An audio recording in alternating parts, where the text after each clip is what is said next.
Stories. Haripur गांव में मधुरिमा नाम की एक लड़की रहती थी। उसके माता पिता की मौत उसके पैदा होने के 4 महीने के बाद ही हो गई थी। तब से मधुरिमा की मौसी ने उसे पाला था और उसकी देखभाल की थी। मधुरिमा दुर्गा माँ की बहुत बड़ी भक्त थी। वो अपनी सारी परेशानियाँ दुर्गा माँ से कहती थी और उनसे प्रार्थना करती थी। मधुरिमा की मौसी की एक गाय थी जिसका दूध मधुरिमा पूरे गांव में बेचती थी। मधुरिमा जो दूध देती थी उसमें ज़रा भी मिलावट नहीं करती थी, इसलिए उससे सभी दूध लेते थे। मधुरिमा, इस गांव में बहुत सारे दूध वाले हैं पर सभी मिलावट करते हैं, पर तुम मिलावट नहीं करती, इसलिए सारे गांव वाले तुमसे ही दूध लेते हैं। कभी पानी मत मिलाना। अरे नहीं दीदी, मैं पानी मिलाती भी नहीं हूँ और ना ही मेरी मौसी। हम लोग एकदम प्योर दूध बेचते हैं। मधुरिमा का घर किराए पर था, इसलिए एक दिन वो अपनी मौसी से कहती है, मौसी, 2 महीने हो गए हमने किराया नहीं दिया। आज तो मंगलू हमसे किराया लेकर ही रहे। हाँ बेटा, मंगलू तो बिल्कुल भी नहीं मानता। वो हर 2 महीने में किराया लेने आ जाता है। अच्छा था कहीं 1 महीने की बात नहीं की थी, नहीं तो हम लोग किराया कहाँ से देते 1 महीने में। इसलिए घर लेने से पहले ही मैंने कह दिया था कि मैं 2 महीने का किराया दूंगी साथ में। आज पैसे तू ले आइए, चलो आएगा तो किराया भी दे देंगे। तभी मंगलू किराया लेने आ जाता है। क्यों मौसी, बिना मांगे किराया क्यों नहीं देती हो? जब देखो मुझे मांगने आना पड़ता है, बिना कहे भेज दिया करो।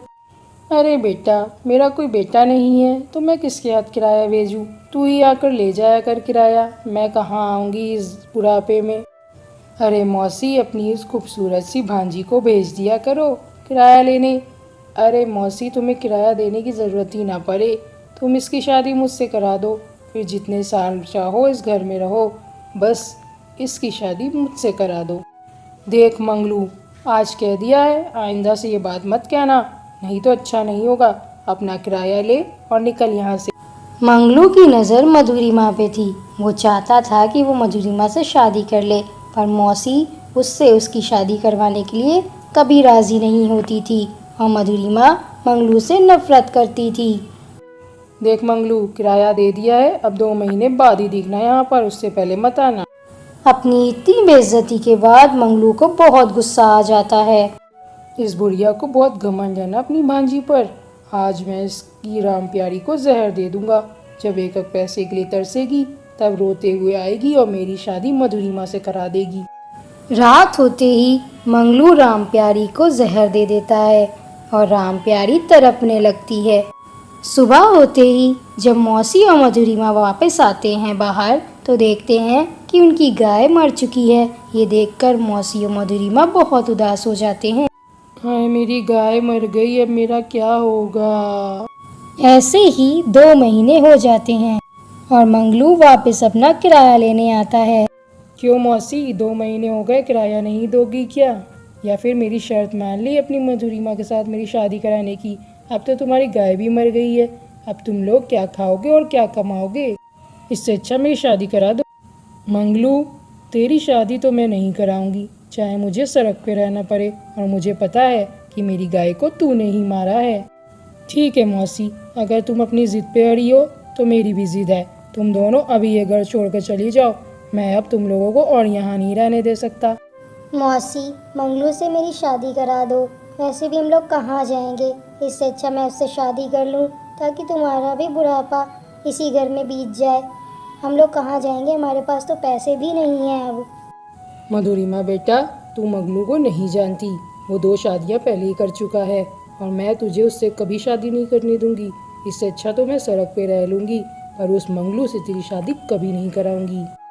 हे दुर्गा माँ, हमारी मदद करिएगा, हमें ये घर छोड़ के जाना होगा, पर मैं जानती हूँ आपने मेरे लिए बहुत अच्छा सोच रखा होगा। मधुरिमा और उसकी मौसी बेचारी घर छोड़कर चली जाती हैं और वो लोग बहुत उदास होती हैं कि वो अब कहाँ जाएंगी। बेटा मधुरिमा, मैं अब और नहीं चल सकती, मैं इस पेड़ के पास बैठी हूँ, मुझे थोड़ा सा पानी ही पिला दे। मौसी, तुम यहीं बैठो, मैं तुम्हारे लिए पानी लेकर आती हूँ, यहाँ से कहीं मत जाना। फिर बेचारी मधुरिमा अपनी मौसी के लिए पानी लेने चली जाती है। अरे ये बेचारी गाय इतनी धूप में यहाँ क्यों खड़ी है? लगता है इसे प्यास लगी है। पहले मैं इसको पानी पिला देती हूँ, फिर मौसी के लिए लेके जाऊँगी। मधुरिमा दिल की बहुत अच्छी थी। वो उस गाय को पानी लाकर दे देती है। तभी वो गाय दुर्गा माँ के रूप में आकर मधुरिमा के सामने खड़ी हो जाती हैं। मधुरिमा बेटा, मैं यहाँ तुम्हारी मदद करने आई हूँ। मुझे सब पता है कि तुम्हारे साथ और तुम्हारी मौसी के साथ क्या हो रहा है। दुर्गा माँ, उस मंगलू ने हम दोनों को घर से निकाल दिया। अब बताइए मैं क्या करूँ? मेरी मौसी बूढ़ी औरत है, वो ज़्यादा चल भी नहीं पाती हैं। मुझे सब पता है मधुरिमा। तो ये लो, ये सोने का जादुई घर, और इसमें तुम दोनों रहना, और ये जादुई घर तुम्हें हर वो चीज़ देगा जो तुम चाहती हो। दुर्गा माँ, आपका बहुत बहुत धन्यवाद मेरी मदद करने के लिए। मधुरिमा बेटा, इसमें धन्यवाद की कोई ज़रूरत नहीं।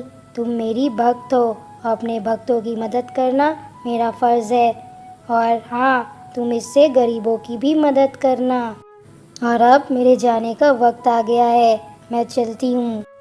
दुर्गा माँ इतना कहकर वहाँ से चली जाती हैं और मधुरिमा बहुत खुश हो जाती है और उनका धन्यवाद अदा करती है। उस घर में सोने की सभी चीज़ें थीं, यहाँ तक कि वहाँ सोने के कपड़े भी थे। मौसी, ये सब दुर्गा माँ ने हमें दिया है, हम दूसरों की भी मदद करेंगे। हाँ बेटा, अब हम दूसरों की भी मदद करेंगे।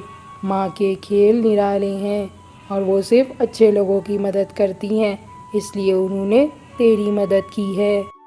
सोने का घर मिलने के बाद मधुरिमा और उसकी मौसी खुशी खुशी रहने लगे और वो अब दूसरों की मदद भी करते थे।